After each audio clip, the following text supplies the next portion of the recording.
Errebalen, bere izena duen kalearen aldamenean ipini duten Blas Etxebarriaren bustoa inauguratuko dute bihar ordu batean. Carlos Elgezua eskultore ibartarrak 1953 urtean egindako brontzezko burua Alfa enpresaren sarreran egon zen, San Andres pasealekuko lantegia bota zuten arte, eta aurrerantzean hau izango da bere kokaleku berria.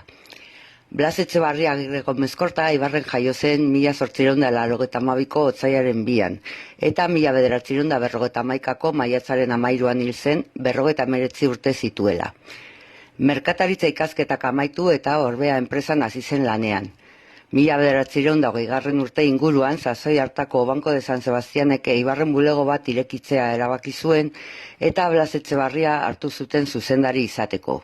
Blas Etxebarriak banketxe horretan jardun zuen bere bizi guztian beharrean. Urte haietako krisialdiaren gordinean Blas Etxebarriak sekulako bultzada eman zion Eibarko industriari. Haren laguntza ezinbestekoa izan zen enpresa askoren dako Alfa tartean zela eta elkaskoren sorreran ere asko lagundu zuen.